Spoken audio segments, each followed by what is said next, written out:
Sur l'ordi. Bonjour Olivier B, merci beaucoup d'avoir accepté mon invitation, ça me fait trop plaisir. Bonjour Sabine. Alors, je vais me faire un plaisir si tu permets. Ah, Je vais partager quelque chose, hop, que tu vas reconnaître certainement.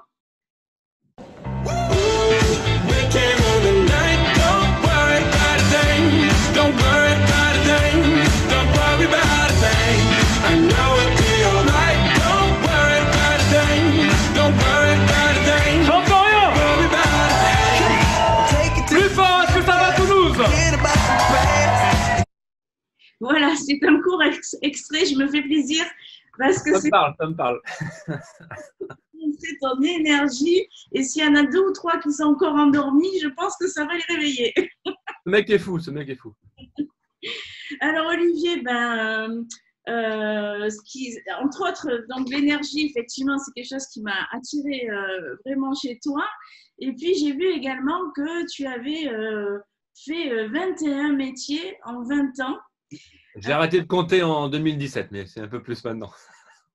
Alors, je vais en nommer quelques-uns, hein. Enseignant, proviseur, physionomiste, chef de rang gastronomie, commercial, animateur, présentateur, conférencier, maître de cérémonie, sophrologue, coach de vie, comédien, producteur. J'ai envie de dire quel bel exemple pour les parents stressés quand leur ado n'arrive pas à trouver leur voie.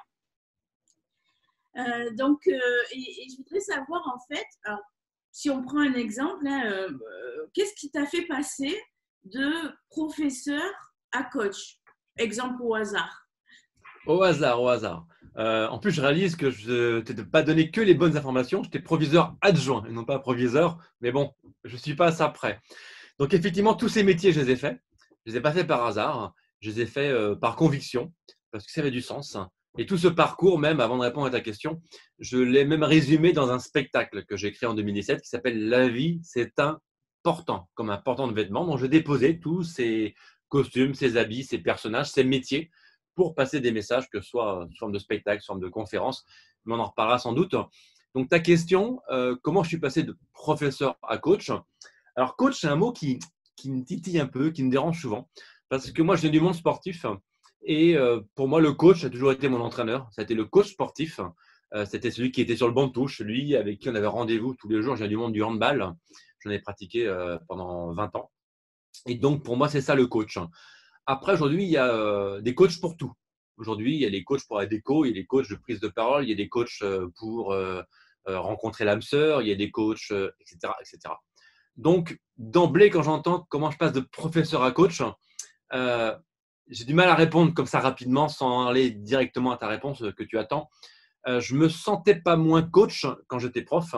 Je me sentais pas moins coach quand j'étais proviseur adjoint, quand je suis comédien, quand je suis papa, parce que je suis papa. Et pour moi, au-delà de la notion de coaching, ce qui m'intéresse, et c'est surtout sûrement le point commun de toutes ces casquettes, puisqu'il y a forcément un fil rouge, c'est la notion de transmettre, la notion de partage, d'éducation, la notion de pédagogie.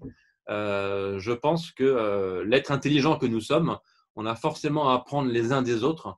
Et quelle que soit la casquette, j'aime transmettre, j'aime partager, j'aime rencontrer, j'aime donner mon avis, qu'on soit d'accord ou pas d'accord. Mais c'est comme ça qu'on avance, je trouve, dans la vie. Et donc, quand j'étais professeur, je pense que j'étais un professeur différent parce que j'aime pas trop les cases, j'aime pas trop les normes et j'aime faire à ma façon. Ok, il y avait le programme, mais le programme, je le faisais à ma façon à moi. Mais on va dire que cette notion de coaching, pour moi, c'est vraiment la notion d'accompagnement, de guide, d'accompagnateur, de transmetteur. Donc voilà, donc en fait, je ne suis pas passé de l'un à l'autre. Je pense que c'est toujours été en moi. Et ça l'est d'autant plus aujourd'hui que j'ai choisi des supports et des médias différents pour passer des messages, que ce soit dans des émissions de radio, que ce soit sur des interventions avec des publics adultes, des publics enfants, des jeunes, des scolaires, des plus anciens. C'est toujours l'intention que je donne, c'est quel message je vais transmettre. Et puis quand j'ai l'idée de mon message, c'est quel véhicule je vais utiliser. Est-ce que je fais un cours magistral? Est-ce que je fais un sketch? Est-ce que je fais… J'aime bien surprendre, j'aime bien capter l'attention de façon originale. Et quand l'attention est captée, hop, là, je viens sur le fond en essayant d'amener une forme différente. Voilà. Donc, ce qui m'a fait passer de professeur à coach, si je réponds à ta question, c'est qu'en fait, professeur, je trouvais plus de sens dans ce métier. C'était trop restrictif, je veux dire réducteur par rapport à ce que j'avais envie de faire. Alors, je suis resté quand même 20 ans prof, hein, de 95 à 2015, donc c'est pas si vieux que ça. Mais je faisais plein d'autres choses à côté, en parallèle. Et un jour, j'ai fait ce choix, effectivement, de transmettre différemment. Donc, pas avec l'étiquette du mot coach, mais voilà, avec celle à la fois du sophrologue, de celui qui écoute et qui va apporter son petit grain de sel pour peut-être accompagner et aider, quel que soit le contexte. Et dernière chose, il y a aussi beaucoup aujourd'hui de dérives sur la notion du coaching et on parle du développement personnel. Donc, attention parce que par définition, quelqu'un qui a besoin d'être accompagné, on ne peut jamais aider quelqu'un de force. Je ne peux pas accompagner et coacher quelqu'un s'il n'a pas envie. Par définition, c'est quelqu'un qui ne va pas très bien. Quelqu'un qui est au top, il a peut-être besoin de personne, même si je pense qu'on a toujours besoin de quelqu'un. Mais quelqu'un qui est au top de sa forme, il ne va pas demander à un coach de l'aider. Et donc, par définition, ceux qui ont besoin d'un coach, c'est ceux qui ne vont pas très bien. Et s'ils ne vont pas très bien, ils peuvent très rapidement devenir des victimes. Peut-être qu'on reparlera de ça, de cette notion de victime. C'est qu'en fait, les dérives du développement personnel, souvent, je caricature, j'aime bien caricaturer et provoquer. Je dis développement personnel. C'est-à-dire que le coach, il n'a rien à foutre. C'est juste un client, il paye, hop, et next.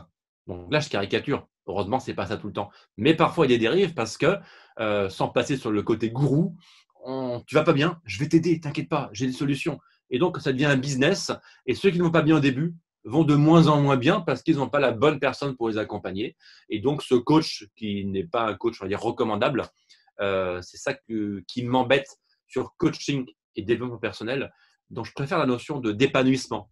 Parce qu'on se développe tous, quelque part, on grandit, on prend de l'âge dans la vie. Mais si on pouvait s'épanouir, il y a une notion positive que je préfère. Donc voilà, l'épanouissement personnel. Et voilà ma réponse complète, ou plutôt un peu longue, sur comment passer de professeur à coach, entre guillemets. Merci beaucoup pour cette explication et effectivement, je te rejoins effectivement sur l'aspect du coaching parce que j'ai moi-même fait une école de coach et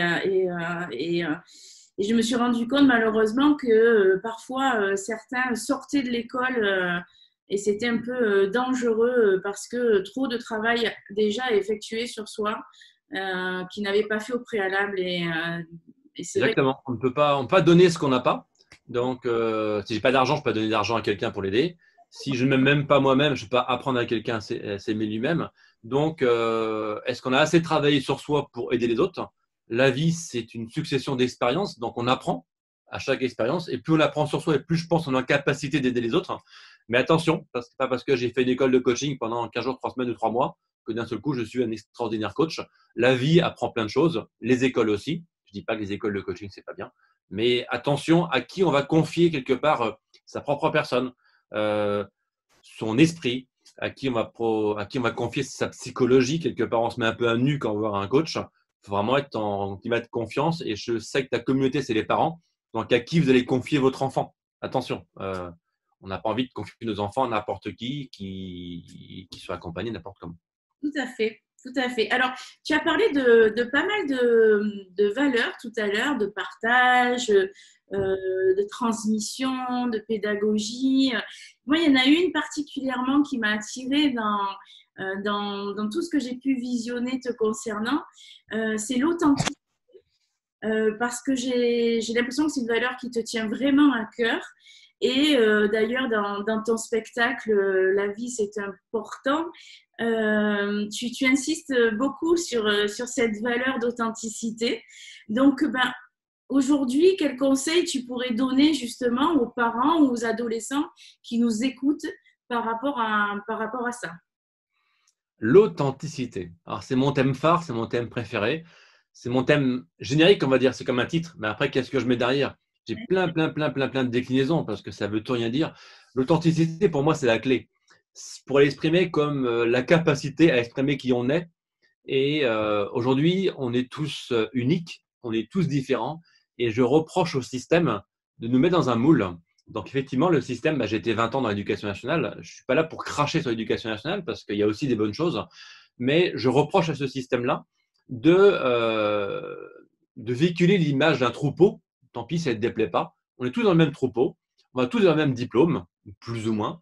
On est tous éduqués, accompagnés, on parlait de transmission à l'instant, de la même façon, pour en arriver quelque part au même résultat visé. Il faut avoir la note la plus proche possible du 20 sur 20. Si tu as 8, tu n'es pas quelqu'un de bien. Si tu as 12, c'est pas mal. Si tu as 16, 17, wow, tu commences à être quelqu'un de bien. Est-ce que c'est ça être authentique? Est-ce que c'est ça exprimer sa différence? Je ne suis pas sûr. Et moi, ça me dérange parce que on est dans un système où on nous oblige à être tous pareils, alors que notre force, c'est justement la différence. On pourrait même parler du handicap. Là, ça me traverse l'esprit. Je dis souvent dans l'éducation nationale, la différence, c'est un handicap. Parce que d'un seul coup, on ne sait pas où le mettre, cet enfant. Tiens, il parle beaucoup, il est actif, il n'écoute pas, il est dyslexique, il n'est pas comme tout le monde. Et s'il n'est pas comme tout le monde, c'est où sa place? Si on peut le mettre ailleurs, s'il peut quitter ma classe, s'il peut quitter cet établissement, ce serait bien. En tout cas, ça m'arrangerait. Ouf, je n'ai plus l'élève différent, l'enfant différent. Ben non, je ne suis pas d'accord. L'enfant différent, il a des forces, il a ses différences qu'il faut mettre en lumière, sur lesquelles il faut s'appuyer. Alors, c'est peut-être le côté artiste qui parle, mais les artistes sont tous différents et tous vos enfants, si c'est des parents qui nous écoutent, sont différents. Donc, l'authenticité, c'est être en capacité de leur permettre d'exprimer en quoi ils sont différents. Et à quel moment de la vie on va s'interroger pour dire, voilà, alors mon enfant ou un tel, quel que soit l'âge, c'est quoi tes forces, c'est quoi tes talents, c'est quoi tes compétences? On n'est pas tous là pour faire le même métier. Et on est tous éduqués de la même façon. C'est bizarre. Donc, c'est ce qui m'embête un petit peu. Et pour moi, je pense que plus on exprime son authenticité, plus on exprime qui on est, et plus on est heureux dans la vie. On est moins dans la contrainte. C'est-à-dire qu'en fait, on va se sentir beaucoup plus libre si je peux faire sans obligation. Alors bien sûr qu'il y a des obligations dans le cursus scolaire. Aujourd'hui, il y a plein d'écoles différentes. Donc, je ne suis pas là pour faire la promotion des écoles, soit des écoles démocratiques, des écoles Montessori, Freinet, etc.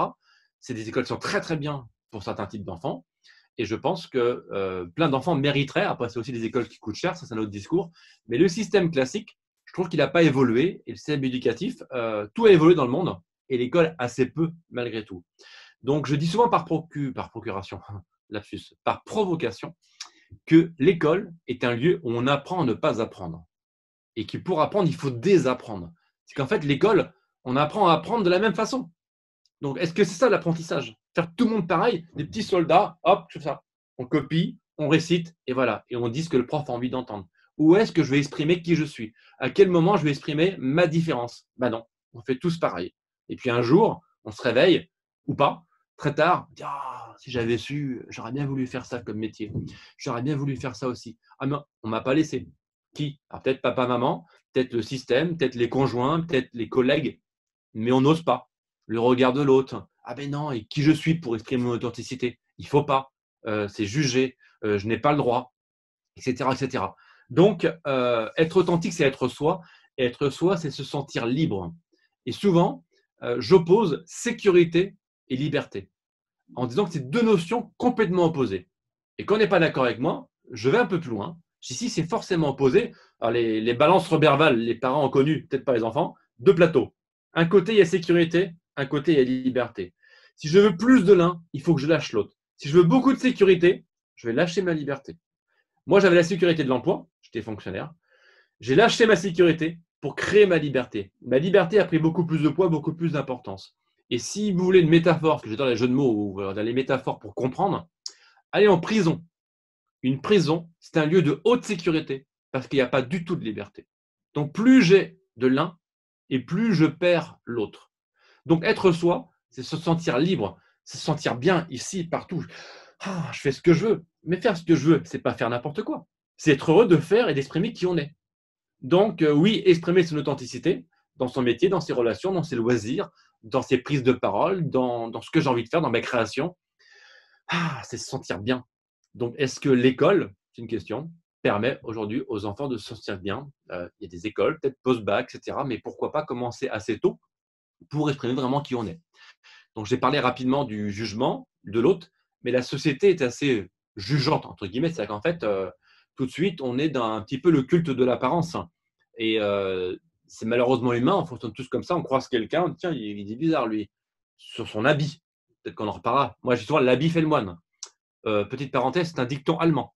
Le dicton français, c'est l'habit ne fait pas le moine. Ah, je dis ça, je dis rien. Donc moi, je prends l'avis fait de moine parce que je suis convaincu qu'effectivement, hop, on va capter l'attention par rapport à une apparence.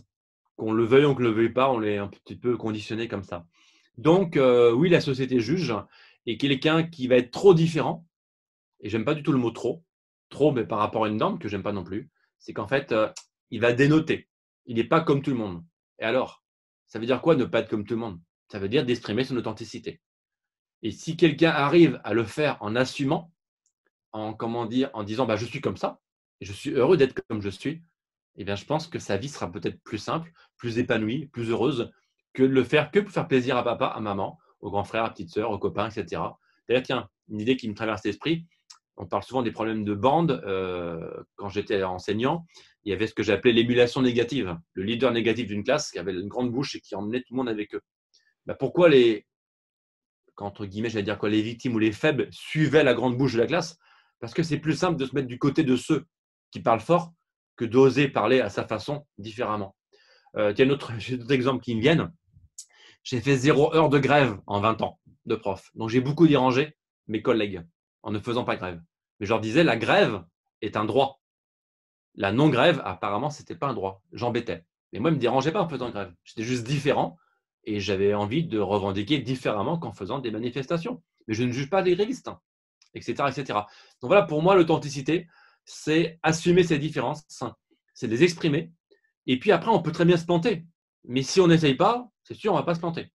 Donc, donner le droit à vos enfants de se tromper, c'est leur donner l'occasion d'exprimer qui ils sont et leur authenticité. Et pour travailler cette notion d'authenticité, souvent je parle de la connaissance de soi. Parce que, on a un appel, peut-être Jean-Michel Blanquer, j'en parlerai juste après. Jean-Michel, je termine, je suis avec Sabine, là, et, c'était mon ancien recteur. Voilà, parce que B, c'est pas mon vrai nom, je l'ai changé pour qu'il me retrouve. Donc, sacré Jean-Michel. Donc, oui, se connaître. Est-ce qu'on donne aux élèves, aux enfants, aux adultes, l'occasion de se connaître? Moi qui aime le jeu de mots, toute connaissance est connaissance, en 2 mots. La connaissance, comme un miroir et comme un reflet. J'apprends avec Sabine, j'apprends avec tout le monde en échangeant sur moi par rapport à ce qui fait écho, résonne ou pas. Et donc, la connaissance, à quel moment on s'autorise à se connaître, à travailler sur soi, en se dire, bon, qui je suis? Qu'est-ce que je vaux en termes de valeur? Quel regard je me porte? Quelle estime je porte? Quel amour je me porte? Quelles sont mes qualités, mes atouts, mes faiblesses, mes défauts? Tout ça, de temps en temps, à quel moment dans la vie on se pose pour réfléchir à qui on est? Parce que si je ne sais pas qui je suis, comment voulez-vous exprimer l'authenticité? Donc l'authenticité, pour moi, c'est un super outil parce que ça évite d'avoir des remords, être mort 2 fois, remords. Ah oui, on se réveille à la fin de notre vie, oh là, si j'avais su, si j'avais su, oh, j'ai des remords, ah ouais, je suis mort 2 fois. Au revoir. Je caricature, je provoque, mais voilà. Donc c'est ça, l'authenticité, c'est vraiment un mot qui est OK général, qu'est-ce que je mets derrière? Mais encouragez ceux que vous aimez et encouragez-vous vous-même à exprimer qui vous êtes.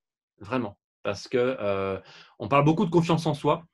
On ne peut pas avoir confiance en soi si on ne se connaît pas. Une petite parenthèse, après j'arrête de répondre, que je pourrais répondre des heures.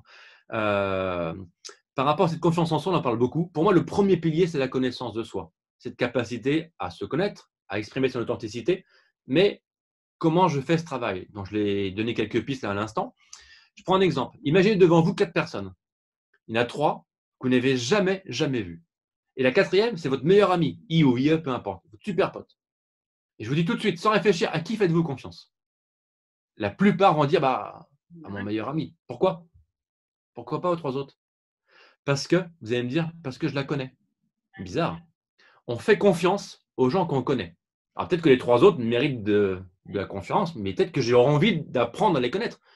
Si je vais plus loin, si c'est des parents qui nous écoutent, à qui vous allez donner votre enfant? Vous avez une urgence, vous devez partir, quel que soit l'âge, aux 3 inconnus ou à votre super ami? Là, forcément, super ami, parce que vous la connaissez. Ça veut dire qu'on fait confiance à des gens qu'on connaît. On accorde notre confiance à des gens qu'on connaît. Alors pourquoi on se ferait confiance si on ne se connaît pas? Eh oui. Donc on fait confiance à ce qu'on connaît, et puis nous, on nous demande d'avoir confiance.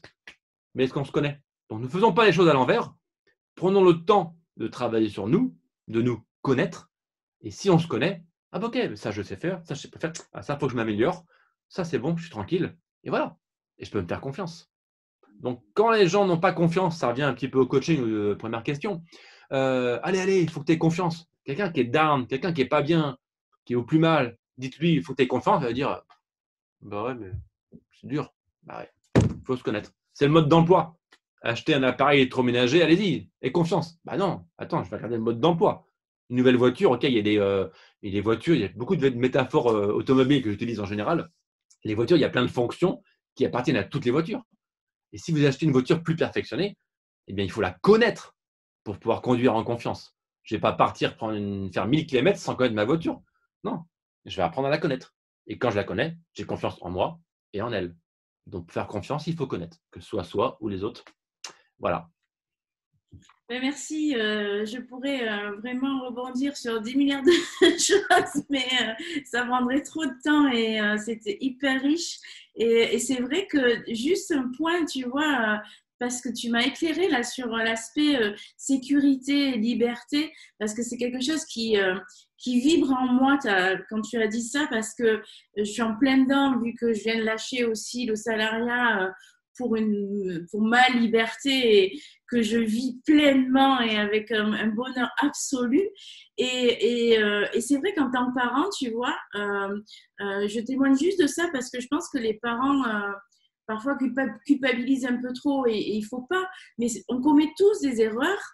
Et par exemple, tu vois, moi, en tant que mère, ben, j'ai reproduit exactement ce que mes parents avaient fait sur moi, tu vois. Je voulais C'est humain, c'est normal et on a été, entre guillemets, comment dire, éduqués comme ça, fabriqués, conditionnés, même si je n'aime pas ce mot comme ça. Mais voilà, après, on apprend de nos erreurs. Juste pour rebondir ce que tu as dit, effectivement, plus on se sent libre, tu as créé ta liberté, et plus on est heureux parce que le cadre a changé, il y a moins de contraintes. Ok, c'est plus dur. Mais pour rassurer aussi les parents, on ne peut pas apprendre sans se mettre en insécurité. ouais. Si je reste dans la sécurité, bah, je vais pas apprendre, je vais pas. Alors, il y a beaucoup cette expression sortir de sa zone de confort. Ok, c'est tellement utilisé cette expression, mais qu'est-ce que ça veut dire? C'est que la zone de confort, en fait, je suis en sécurité, tranquille. Je suis pas libre parce que je suis dans une zone qui est plus ou moins grande, plus ou moins fermée, mais je suis bien. Je sais faire. Mais si je veux apprendre, il faut que j'en sorte. Et pour en sortir, il faut casser la sécurité. Donc, il faut se faire peur, il faut oser, il faut passer à l'action, il faut prendre le risque de se planter. Mais c'est dans l'insécurité qu'on apprend. Plus je me mets en danger, plus j'apprends. J'ai rencontré il n'y a pas très longtemps Mike Horn. Allez voir comment dire, les conférences ou les reportages et les vidéos de Mike Horn. Et il y a une citation de Mike Horn qui me vient à l'esprit. Je ne sais pas si c'est directement lié à ça, mais elle me vient à l'esprit. Si vos rêves ne vous font pas peur, c'est qu'ils ne sont pas assez grands. Si vos rêves ne vous font pas peur, c'est qu'ils ne sont pas assez grands. Ça veut dire que un rêve doit faire peur, mais ça fait peur quand? Ça fait peur quand je me mets en insécurité. Si je suis tranquille dans ma chaise chez moi, je dis ah, je rêve, je ne prends pas de risque. Mais si je vais dehors et si je vais affronter des éléments ou une situation ou un entretien ou peu importe, là, ça me fait peur. Je suis en insécurité. Et dans l'insécurité, j'apprends. Et peut-être que je vais créer ma liberté dans cette nouvelle sécurité que je vais créer. Mais pour revenir à ce que tu disais, ça ne se fait pas en claquant des doigts. On peut rester dans son petit confort. Et puis, des gens qui sont très, très bien, je ne juge pas. Toute leur vie, ils sont comme ça. Ils sont heureux. Parfait. Eux, c'est leur bonheur comme ça et je ne juge pas. Mais ceux qui ne sont pas heureux, qui n'arrivent pas à exprimer qui ils sont, c'est parce que peut-être ils sont peut-être trop dans la sécurité et qu'ils ont peur de la casser pour créer de l'insécurité et des conditions pour apprendre. Exactement. Magnifique. Alors, tu sais, je suis tombée sur une vidéo de toi que tu as faite, je crois, le 1er janvier de cette année. Mhm. Et, Cool. et la vidéo, cette année 2020, donc, hein, je ne ferai pas de résolution, en fait, et je me souhaite juste d'avancer pas à pas. Donc, pour moi, tu étais un peu visionnaire, là. Et du coup, on est presque un an après et j'aimerais savoir comment résonne en toi justement aujourd'hui cette non-résolution par rapport au contexte actuel. Wow, vaste question. Alors, effectivement, je me rappelle cette vidéo. C'est la vidéo de la bonne année que j'ai fait pour la boîte de production. Et en fait, ça fait quelques années, effectivement, depuis quand, je ne sais plus, mais où effectivement, je m'interdis de faire des bonnes résolutions. Déjà, il y a bonne et résolution. Alors, pourquoi il y aurait des mauvaises résolutions? Et puis déjà, résolution, passé le 15 janvier, si on fait les statistiques, il y en a beaucoup qui ont oublié. Tout le monde s'inscrit à la salle de fitness pour perdre le poids du repas de Noël et du Nouvel An. Et puis, fin janvier, il n'y a personne.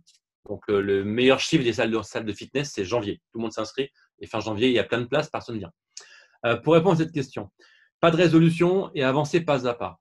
Alors, je ne sais pas si j'étais visionnaire, parce qu'effectivement, cette année 2020, elle est particulière, ouais. C'est particulier. Et donc, et on n'en est pas sorti encore. Donc, forcément, on est tous impactés, quelle que soit notre casquette, quel que soit nos métiers. C'est une année vraiment très, très différente, difficile. Et comment s'en sortir autrement que faire pas à pas? Alors, moi, j'aime bien la pédagogie du pas à pas, puisqu'en fait, si je vise un sommet dans une montagne, ben, c'est bien, je vois le sommet et comment je vais l'atteindre. Je vais d'abord l'atteindre par le premier pas. Si je regarde le sommet et je regarde que le sommet et que devant moi il y a un trou, ben, je vais me tordre la cheville au minimum ou je vais me faire beaucoup plus mal. Donc, c'est quoi le plus important? Ben, c'est le pas qui arrive. Il n'y a pas de deuxième pas s'il n'y a pas de premier pas. Donc, c'est pas après pas. Et donc, les résolutions, c'est plus dans l'intention. C'est qu'en fait, avoir des résolutions, si c'est un objectif qu'on fixe, ok, super. Mais si c'est juste dire ah, je vais faire ce que j'ai jamais fait, pourquoi vous le feriez maintenant vu que vous l'avez jamais fait avant? Là, je casse un peu souvent le français. Le français, en faisant du franco-français, c'est quoi vu de l'étranger? Ah, c'est quelqu'un qui fait beaucoup de grèves, c'est quelqu'un qui est jamais content, qui râle, qui veut plein de changements, mais sans rien changer. C'est un petit peu ça, je caricature. Et donc, pourquoi il y aurait des bonnes résolutions et pourquoi d'un seul coup, sur la bascule de l'année, le français deviendrait super optimiste avec plein d'envie de changement? Voilà. Donc, les résolutions, bah non, j'en fais pas. Effectivement, réussir à avoir un objectif qui est assez clair, mais une fois qu'il est clair, on l'oublie. On prend juste au premier pas. Parce que si je reste focus sur l'objectif à atteindre, bah celui-là, c'est beau, et puis je peux rêver longtemps. Allez, il est beau ce sommet de cette montagne, j'aimerais bien y aller. Comment on pourrait y aller? Bah non, il faut juste s'occuper du premier pas. Donc c'est ça quand je dis pas de résolution, c'est qu'est-ce qui se passe là maintenant, tout de suite, ici, maintenant. On a beaucoup parlé pendant le premier confinement, un peu moins maintenant, mais quand même, le monde d'après. Waouh, ça va être bien le monde d'après. C'est quoi le monde d'après? Et c'est quand? Alors je crois que c'est une citation de Sénèque, je ne l'ai plus mot pour mot, mais qui disait à force de vouloir toujours aller quelque part, on arrive sur une place qui s'appelle jamais. C'est un truc comme ça. C'est ça le monde d'après. Le monde d'après, c'est demain, après-demain. Donc c'est jamais en fait. Le monde d'après, il est tout de suite, ici, maintenant. Si vous regardez cette vidéo, quel que soit le jour où vous la regardez, le monde d'après, il a déjà commencé, c'est maintenant. Donc, les résolutions, c'est pas tiens, je ferai ça. Les résolutions, c'est maintenant. Et puis, il n'y a pas de petite action. C'est qu'en fait, le tout petit pas, eh bien, on parlait tout à l'heure d'exprimer l'authenticité. Bah, acceptons de faire un petit pas. Et je ne vais pas me comparer. Ah, mais lui, il a fait un grand pas et moi, je suis nul, je fais un petit pas. Je m'en fous. Je fais le pas que je peux faire, mais à la fin de la semaine, à la fin du mois, au bout de quelques mois, quand je vais me tourner, hey, j'ai quand même fait ça. Alors que si j'attends le monde d'après pour commencer, bah, je vais attendre longtemps. Donc, les résolutions, ce n'est pas en janvier. C'est maintenant. C'est là, tout de suite. Aujourd'hui, je raccroche la vidéo avec Sabine, j'ai des trucs à faire maintenant, pas un jour. Ok, donc c'est ça mon sentiment. Et effectivement, la situation actuelle, elle l'impacte énormément.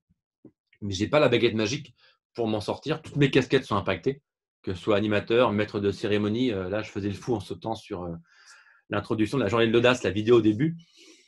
Là, je ne fais plus trop le fou sur les scènes en ce moment parce qu'il n'y a pas de scène, tout est fermé. Conférencier à distance, en distanciel, il y en a quelques-unes, mais ce n'est pas la même énergie, ce n'est pas pareil. Les ateliers, les cours, les formations, pareil. Donc, effectivement, c'est très compliqué. Donc, ma solution, c'est de préparer l'après.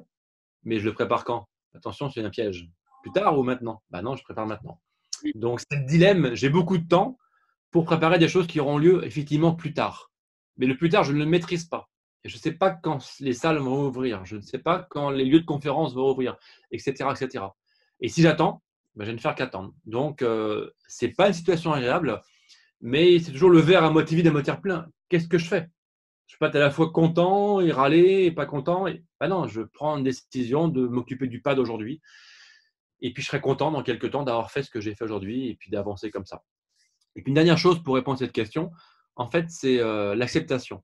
C'est qu'en fait, l'acceptation, c'est aussi une notion assez vaste, assez importante. Peut-être que ça peut intéresser aussi les parents. Accepter, c'est arrêter de lutter.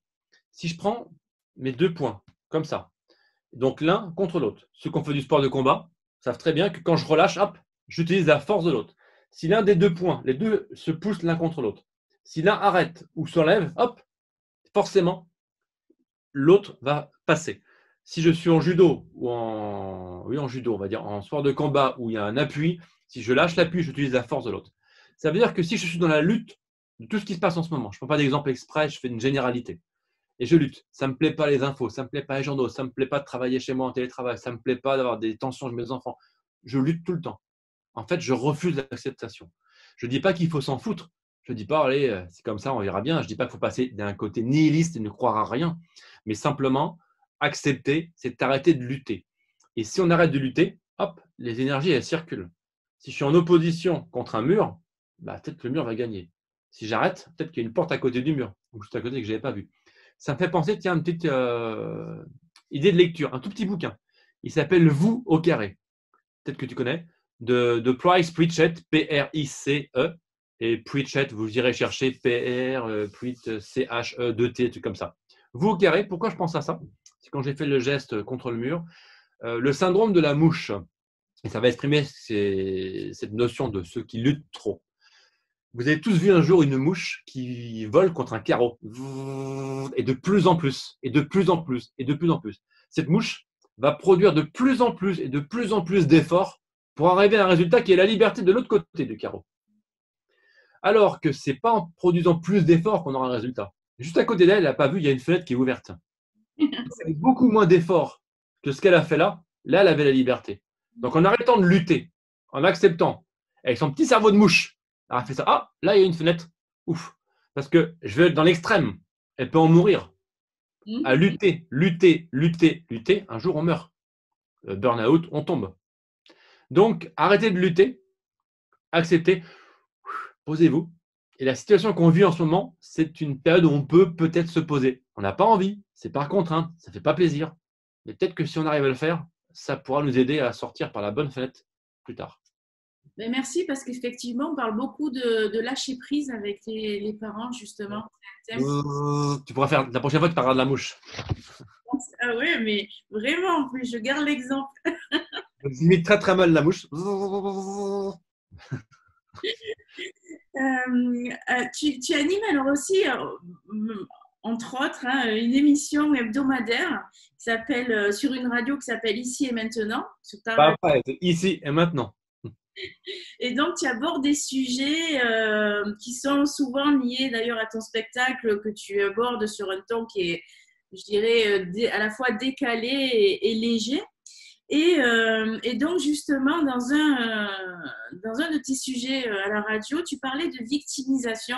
Donc, c'est un sujet qui parle beaucoup aux parents parce qu'ils entendent souvent leur ado dire oh, ben, c'est pas moi, ou ben, ça me fait penser d'ailleurs à Kevin, un de tes personnages, qui dit c'est trop dur de l'être, moi je sais pas le faire. Je veux bien que tu le fasses si tu. Voilà, je vais faire Kevin. Bon, elle m'avait prévenu qu'il n'y a pas la tête de Kevin. Bon, Kevin, j'étais prof de quoi? Prof de PS. Vous savez, en bas du bulletin, juste au-dessus de musique, la matière qui compte pas trop. Puis comme j'ai loupé l'agrégation, je comptais vraiment pas beaucoup. Bref, pourquoi elle parle de Kevin? Avant de répondre à la question sur la victimisation. Kevin, et d'ailleurs tous les personnages de mon spectacle, conférences, spectacles, interventions, séminaires, cours, peu importe, ateliers, ce sont que des personnages qui ont existé, on va dire à 99%. Kevin, c'est vraiment un élève que j'ai eu. Je ne vais pas vous faire le sketch entier, désolé Sabine, mais effectivement, la punchline de Kevin, c'est que, alors comment je vais l'amener? Pour faire court, c'est un sketch où un prof va changer les règles du foot. Parce que au début du cours, le prof dit, écoutez les gars, je suis désolé, on est obligé de faire foot, c'est toujours pas interdit. Ouais, monsieur, faut pas dire ça. En fait, c'est comme ça. Ah, monsieur, faut pas dire ça, c'est trop bien le foot, monsieur. Et là, je leur dis, mais les gars, d'où c'est trop bien le foot? Ouais, bah, c'est trop bien le foot, c'est comme ça, tac, tac, c'est la vie, quoi, c'est le foot, tu vois. Bref, je la fais courte. Et du coup, je les emmène au vestiaire et je parle avec eux. Et je fais très, très rapidement le sketch. En fait, en version accélérée, je leur fais un grand rond. Je sais pas de votre faute, c'est ce qu'on vous a appris à la télé, dans les journaux, partout. C'est avoir une belle voiture, avoir, comment dire, une belle villa, avoir une femme qui a des seins comme ça. Ouais, ouais, c'est ça, monsieur le foot. Bref. Et le pire, c'est que j'ai pas changé un mot d'un sketch que j'ai fait 4 ans avant de démissionner. Depuis, c'est devenu un sketch, mais avant, c'était vraiment un cours mot pour mot. Et après, j'ai fait un deuxième cercle plus petit à voir. Là, c'est faire. Faire du foot. Pas comme vous. Oh, nous, c'est jouer au foot, etc. J'ai dit, non, non, il n'y en a pas un qui sait jouer ici. Si vous saviez jouer, vous seriez dans un grand club, en centre de formation, stagiaire pro. Vous n'êtes pas en train d'écouter un prof qui vous vénère, comme vous dites. Et après, je fais un petit cercle au milieu. J'ai avoir, faire et être. Et là, on va être des footballeurs différents. Et là, véridique, Kevin, il a fait ça. Ah, monsieur, c'est trop dur de être. C'est trop dur de être. Et là, j'ai dit, il a raison, Kevin. C'est super dur de être. Et aujourd'hui, pour terminer sur cette remarque de Kevin, quand je fais cette conférence devant des codires, devant des managers ou même devant des élèves, j'ai fait dans les écoles d'ingénieurs il y a 2 ans, ils me regardent et je dis oui. Donc forcément, là, j'ai capté l'attention. C'est quoi ce fou? J'enlève le costume de Kevin. Je dis mais Kevin, il a dit quoi là?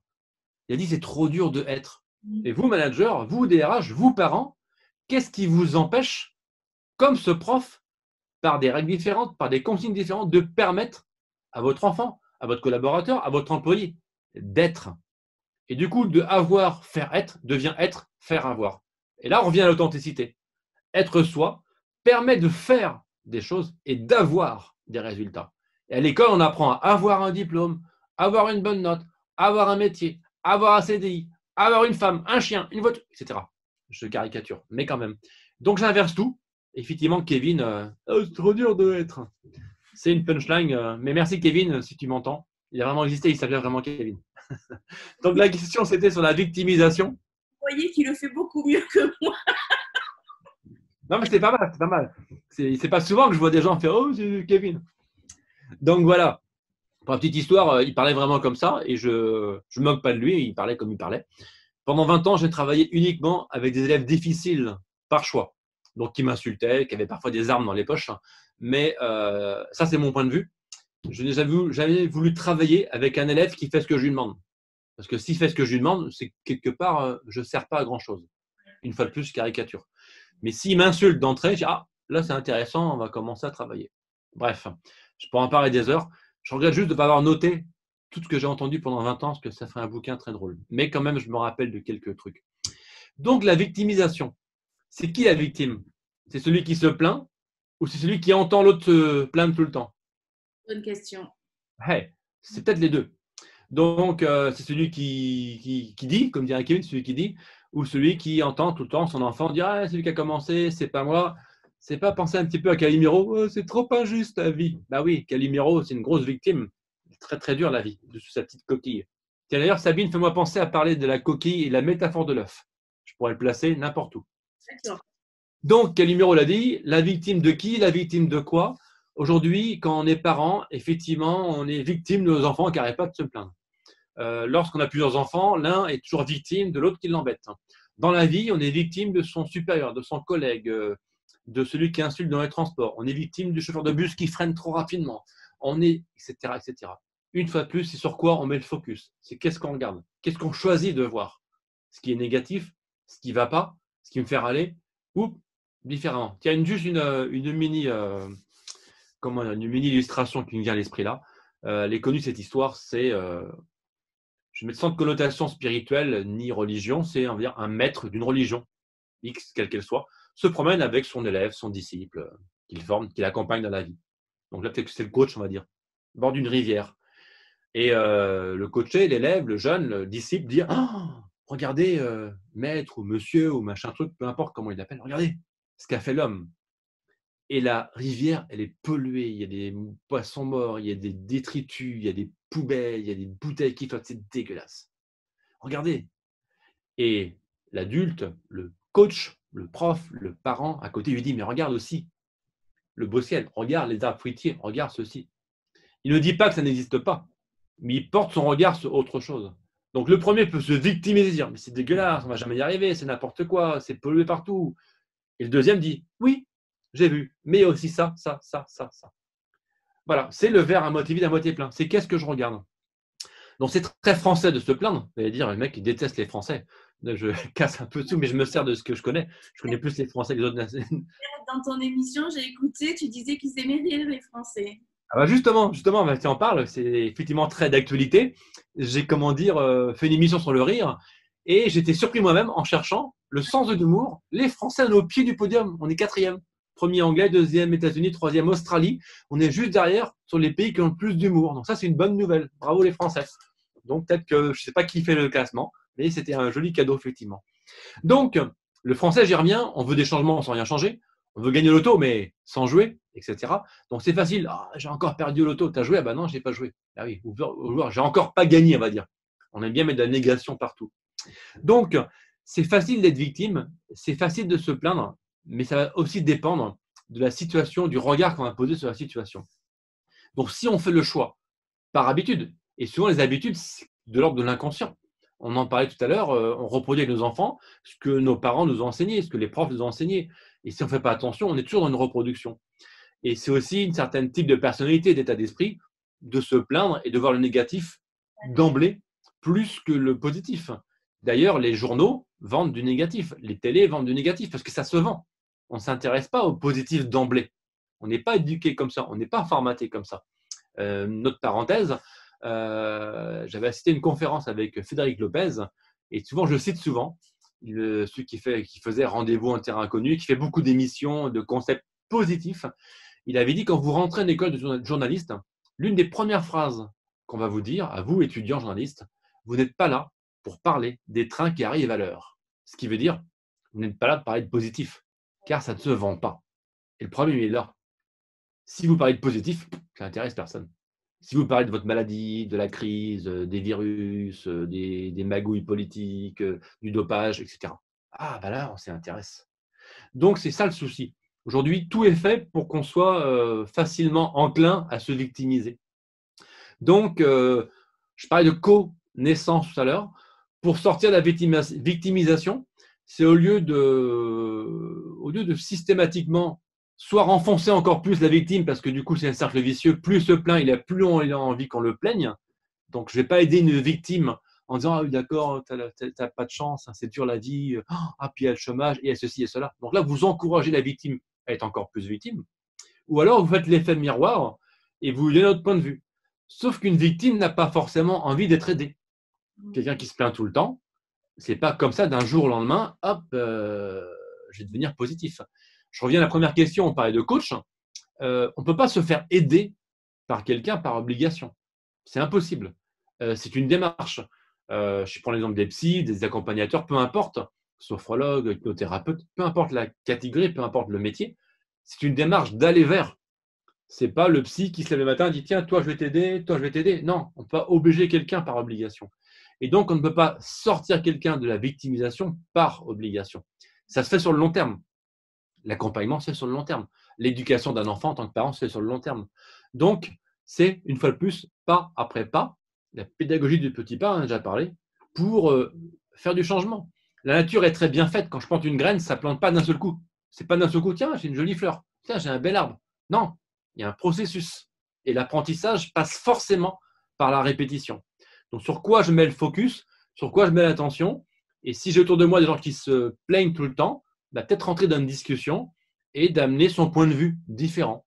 Ça ne va pas être entendu, ça ne va pas plaire, tellement ça va être éloigné, mais c'est déjà un premier pas pour sortir de cette victimisation. C'est pas moi, c'est lui qui a commencé. Ah bon, mais qu'est-ce qui s'est passé? Essayez, je suis tout sauf un expert de la CNV, communication non violente, mais il y a forcément aussi des pistes là-dedans. Voilà, transformer une situation. Moi, j'aime bien parler des mots, MOTS, qui provoquent des mots MAUX. Les mots qu'on emploie ne sont pas innocents. Ils sont des indicateurs de comment fonctionne notre subconscient. Et par définition, le subconscient, c'est pas nous qui gérons. Ça se fait en mode automatique. Et on a tous des tics de langage, on ne s'entend pas parler. Et quand vous êtes avec quelqu'un, faites ce jeu en famille, avec vos enfants. Tiens, tu as dit ça. Ah bon? Et moi, on me le dit parfois, tiens, Olivier, tu as dit ça. Et je ne me rends pas compte de ce que je dis. Parce que s'écouter en permanence, ce n'est pas possible. Il faut être schizo. Donc, en fait, on ne se rend pas compte. Et si on arrive à identifier le type de mot, et bien là, c'est magique. Comme par hasard, tu as dit ça, ça, ça, ça. Il y a des familles de mots. Et comme par hasard, quelqu'un qui va être victime, eh bien, il va employer certains types de mots. D'autres qui vont être plus positifs vont employer certains types de mots. Allez taper, tiens, sur Google, cadeau encore, cours sur la chance. Je ne suis pas commissionné, mais je pourrais, depuis le temps que je parle de cette vidéo, c'est plus de 10 ans. Philippe Gabillet, grand conférencier, prof à l'ESCP et expert dans l'optimisme, court sur la chance. Et associer ça par rapport au thème de la victimisation. Les chanceux, c'est toujours les mêmes, parce qu'ils font ce qu'il faut pour avoir de la chance. Les malchanceux, c'est toujours les mêmes, parce qu'ils font ce qu'il faut également pour avoir de la malchance. On récolte ce que l'on sème. Je viens de parler de graines à la fois. Donc, je n'ai pas la solution miracle pour sortir de la victimisation, mais une fois de plus, je peux revenir à l'authenticité. Se connaître, peut-être que c'est une piste. Si j'apprends à me connaître, eh bien, je vais connaître mes qualités, mes défauts, et je vais peut-être renforcer sur ce que je sais faire pour faire des choses différemment. Mais il n'y a pas de résultat sans action. Il n'y a pas de résultat sans action. Donc, passage à l'acte, je me plante, mais j'ai appris, j'ai compris quelque chose. Donc voilà, et puis apprendre peut-être à identifier ses pensées. L'autre métaphore qui est issue de mon spectacle, vos pensées sont comme des nuages. Il n'y a pas trop de nuages derrière le décor de Sabine, mais il n'y a aucun nuage fixe dans aucun ciel du monde. Ça n'existe pas. Un nuage, ça passe plus ou moins vite, mais ça passe. Vos pensées, c'est pareil. Elles passent plus ou moins vite, mais elles passent. Elles ne sont jamais là. Sauf que si je la retiens et que je l'empêche de passer, ce qu'on appelle la rumination mentale, je vais faire grossir, grossir, grossir. Elle voudrait bien passer, mais non, je pense qu'à ça. Ouais, je me suis engueulé avec Atel hier, ouais, c'est lui qui a commencé, j'en ai marre, et je pense qu'à ça, et je pense qu'à ça. Qu'est-ce qui se passe? Le nuage, la pensée, devient de plus en plus gros. Qu'est-ce qui se passe quand les nuages sont énormes? Ouais, on en prend plein sur la gueule. Ah ouais, il y a une inverse. La nature est très bien faite. Vos pensées, c'est pareil. Laissez-les passer. Hop, j'ai identifié. OK, je ne la retiens pas. Et je passe à autre chose, par un premier pas. Et juste pour répondre une dernière fois à cette question, quand je pense victimisation, il y a un sketch que j'ai fait qui s'appelle Pourquoi ça va? Alors, je ne vais pas le faire là en entier, mais juste un extrait. C'est qu'en fait, on est conditionné pour s'intéresser à ce qui ne va pas. Vous arrivez au boulot ou en famille avec les enfants, ça va à l'école, c'est bien passé aujourd'hui, tu as passé une bonne journée? Ouais, ça va. Next. Si l'enfant vous dit, bah non, ça s'est mal passé, vous allez dire, ah bon? Qu'est-ce qui s'est passé? Et là, on va s'intéresser à son enfant, à son conjoint, à son collègue. Raconte-moi qu'est-ce qui s'est passé. L'inverse. Ça va? Ouais. Ah bon? Pourquoi ça va? Mais dis-moi ce qui s'est passé. Tu veux qu'on parle? Oh, pourquoi ça? Mais tu te rends compte comment tu as pu aller bien avec un masque, avec toutes les distanciations sociales, etc. C'est pas possible d'aller bien. Je caricature une fois de plus pour provoquer, pour passer des messages. On ne s'intéresse pas à ceux qui vont bien. Si votre enfant vous dit ça va pas bien, vous allez vouloir l'aider, victime ou pas victime. Mais si vous dit ça va, jamais lui dire ah bon pourquoi ça va. Voilà, je ferme la parenthèse. C'est aussi un regard et c'est un focus qu'on porte sur une situation, la victime. Dans ton spectacle, justement, j'aime bien parce que ton psychiatre dit mais Monsieur Virard, c'est pas possible d'aller bien. Si on va bien, les psys ne peuvent plus travailler.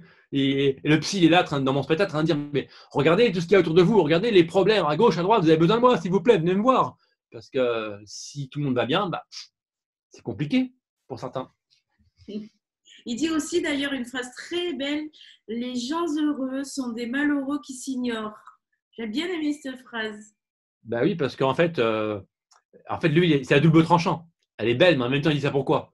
Il dit ne soyez pas heureux trop longtemps, parce qu'en fait, plus vous êtes malheureux, plus moi, le psy, je peux vous aider. Ou le coach, ou le parent, ou ceci. Et là, je reviens aux parents. Peut-être qu'il y a des parents, alors je dis ça sans cette tête, je fais plein de guillemets, que ça arrange que leurs enfants n'aillent pas très bien, parce qu'ils se sentent utiles. Et il y a ça dans leur rapport de victimisation.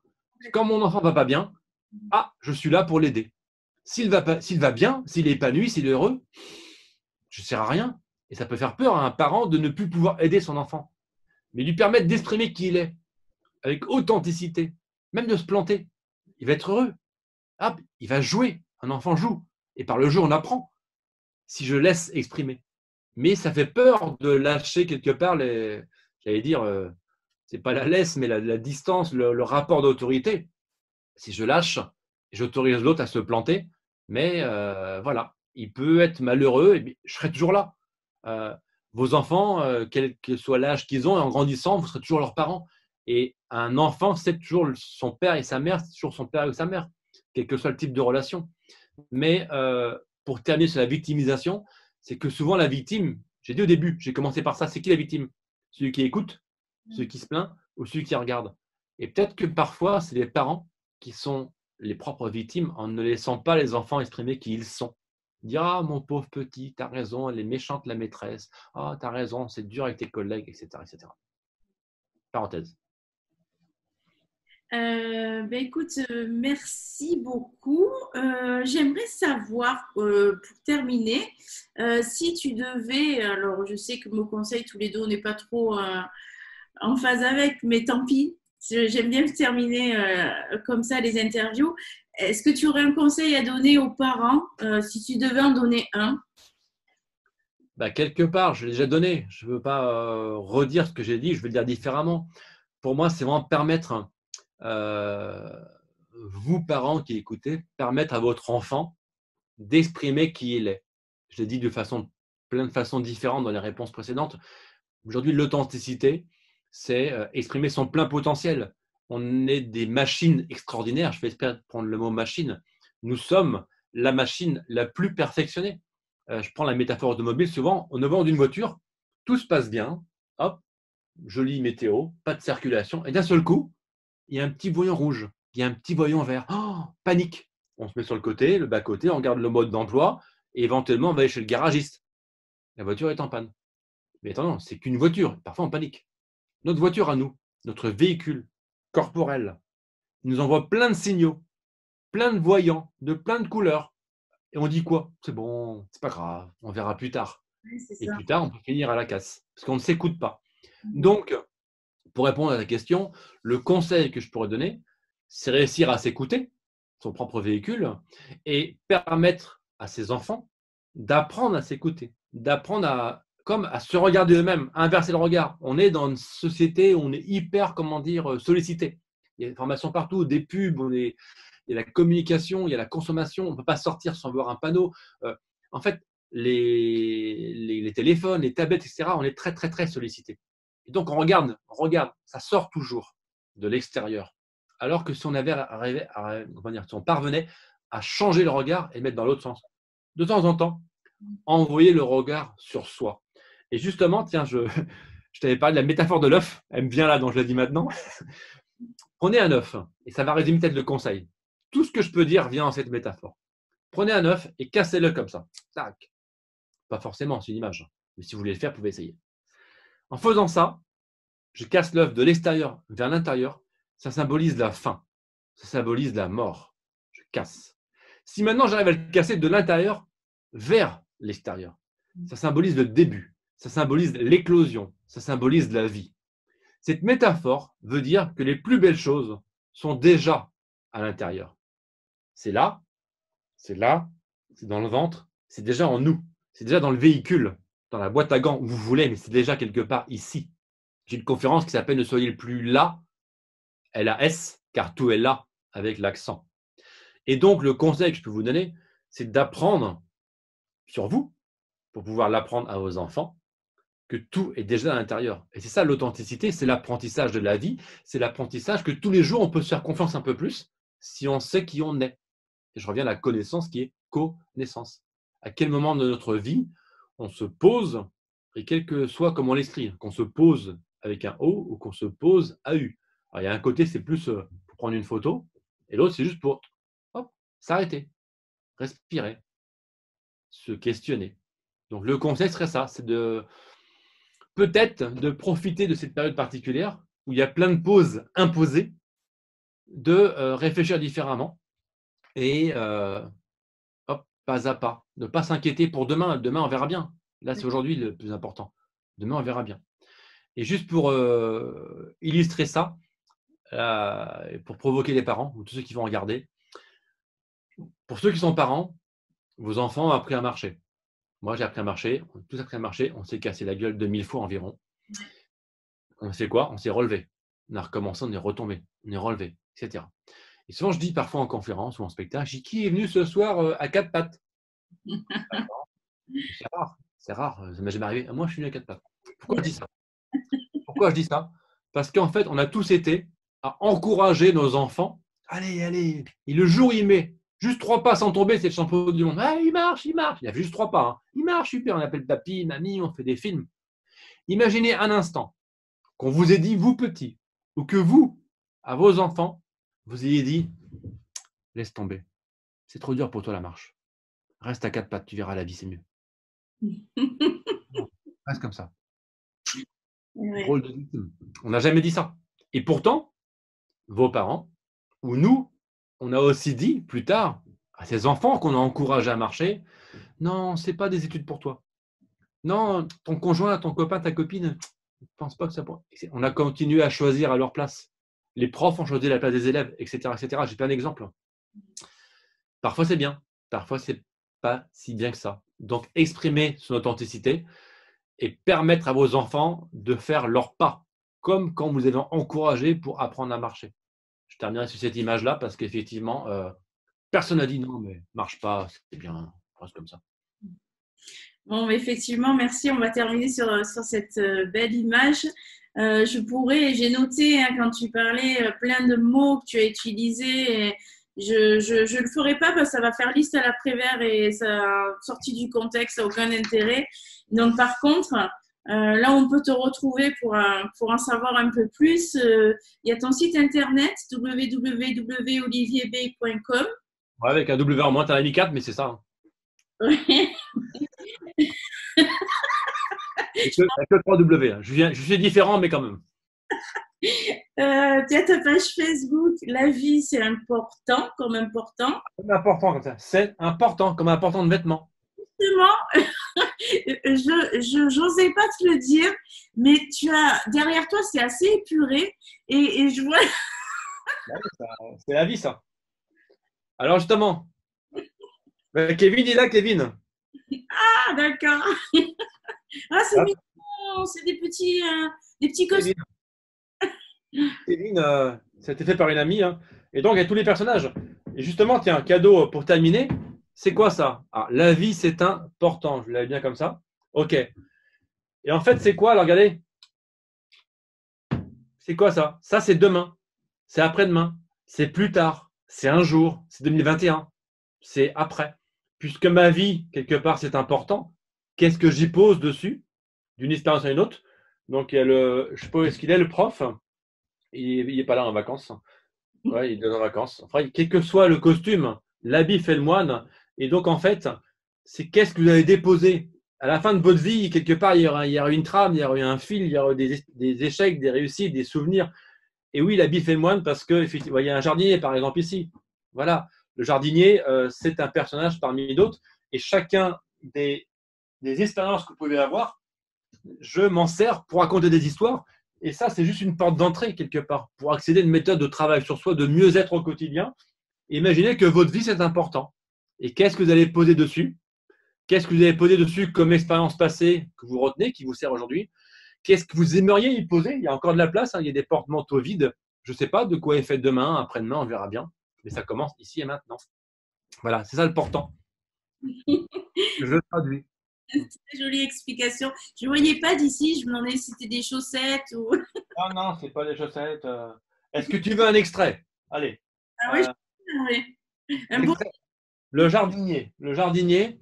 Et tiens, jardinier, pourquoi je propose jardinier? Parce que du coup, on a parlé de différentes façons de voir les choses, sur la victimisation, sur l'authenticité. J'ai dit plusieurs fois la nature est bien faite. Et donc, jardinier, justement, mon jardinier il est là, vous voyez, hop, il est ici. Tac. Le jardinier, donc c'est quelqu'un qui est particulier. Pourquoi il est particulier? Parce qu'il a une absence de doute. Nous, les jardiniers, on n'est jamais en train de faire la victime. On n'est pas en train de se dire ouais, c'est trop dur, on ne peut jamais y arriver, on n'a jamais poussé. Pas de ça chez nous. Jardinier, on sait que ça va pousser. Pourquoi? Parce qu'on a fait ce qu'il faut.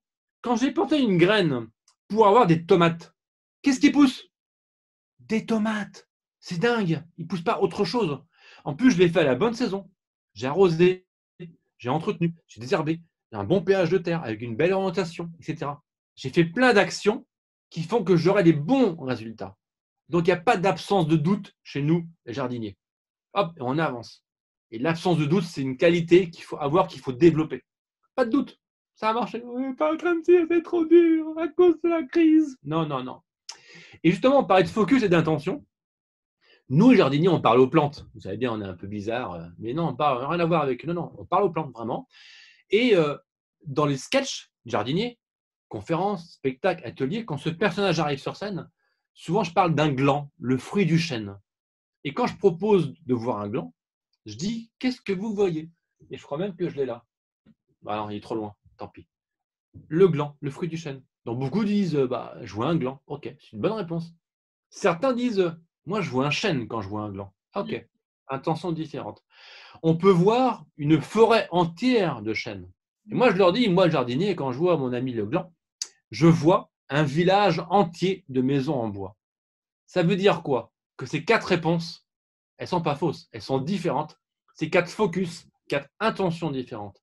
Et dans la vie, sur quoi vous mettez votre focus? Que ce soit pour un objectif, que ce soit pour une relation, que ce soit pour une engueulade, une discussion, etc. Sur quoi vous mettez le focus? Et qu'est-ce que vous voyez lorsque vous voyez ce que vous voyez? Si vous arrivez à ouvrir vos œillères et à ne pas voir uniquement ce que vous voyez d'emblée, ah bah tiens, oui, dans cette situation, tiens, je vois un rendez-vous avec Sabine, ouais, c'est bon, on va faire une vidéo et alors? Ah, mais peut-être que grâce à Sabine, je vais rencontrer des gens qui vont m'appeler pour une conférence. Peut-être que quelqu'un a vu ça, qu'elle a partagé. Peut-être que, bah, tiens, je vois le fond d'écran, ça me donne envie d'aller à San Francisco. Je dis n'importe quoi, etc., etc. Le focus, l'intention, c'est avec l'absence de doute des choses que peuvent apporter le jardinier. Donc voilà, c'était un mini extrait. Mais tous les personnages, en fait, ce sont des prétextes pour amener une intention. Et quand je me retrouve en chemise, entre guillemets, classique, il a dit quoi le jardinier là? Il a dit ça. Il a dit ça. Ah oui, la nature est bien faite. Ah oui, il a dit aussi qu'on récolte ce que l'on sème. Qu'est-ce que vous avez planté comme graines en 2020? Voilà, vous voulez que 2021 soit différent. Qu'est-ce que vous avez fait de différent pour avoir des résultats différents? Et on revient à avoir, faire, être, où je fais être, faire et avoir. En étant différent, en plantant différemment, je vais faire différemment, je vais avoir des résultats différents. Voilà. Donc, quel que soit le thème, on peut effectivement faire le choix de regarder ce qui plaît, ce qui ne plaît pas, le nuage qui passe pas. Voilà. Bien, mais sur ces belles paroles, on va malheureusement se quitter. En tout cas, C'est c'était fini. en tout cas, c'était super riche. Vraiment, mais on voit ta générosité, tu donnes énormément. Et donc, n'hésitez pas à aller voir Olivier B, soit sur son site, sur Facebook, sur LinkedIn, sur sa chaîne radio ici et maintenant.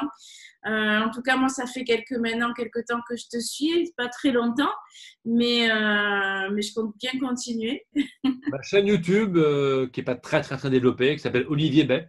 Et pour boucler la boucle, on avait commencé par l'énergie, avec cette vidéo que tu as fait en extrait. Initialement, elle s'appelait la Minute Énergie. C'est un concept que j'ai laissé de côté.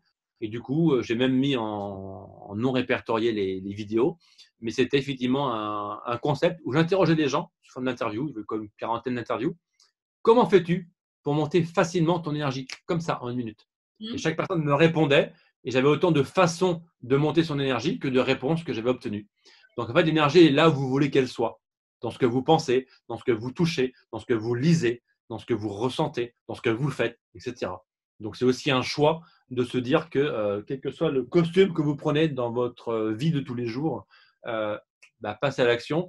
Et c'est vous qui allez créer une énergie, c'est vous qui allez créer comment dire, l'opportunité de provoquer une rencontre, de modifier un destin, etc. Mais rien ne se passe sans action. Donc, si on reste le cul sur sa chaise, il ne se passe pas grand-chose. Donc, bon courage tous les parents qui nous écoutent pour accompagner nos enfants. Le mien a 18 ans et voilà, il n'y a pas d'âge pour accompagner, pour conseiller. Et je pense que même nous, parents, on apprend tous les jours. Et ce qui m'intéresse, moi, ce genre de rendez-vous, quel qu'il soit, c'est j'aime faire du sur-mesure. J'aime faire, je termine par une métaphore, j'aime cuisiner. Et pour cuisiner, il faut des ingrédients. Donc, plus j'ai d'ingrédients, je les mets tous à plat, comme ça, ou dans le saladier, je dis qu'est-ce que je vais faire? Et pour moi, la vie, c'est une cuisine. Donc, qu'est-ce que j'ai envie de cuisiner? Et pour ceux qui ont envie de me contacter, eh bien, j'ai envie de cuisiner avec vous, quel que soit le format, que ce soit un atelier, que ce soit un séminaire, que ce soit une conférence, que ce soit un spectacle à partir de mon univers, amener des messages pour vous permettre, vous, d'avancer sur le chemin et aller où vous voulez. Merci beaucoup. Merci pour tout. Merci pour cette. Merci à toi, Sabine. Je me suis régalée aussi. Donc, je te dis à très bientôt et passe une excellente journée. Merci. Au À bientôt. Au revoir. revoir.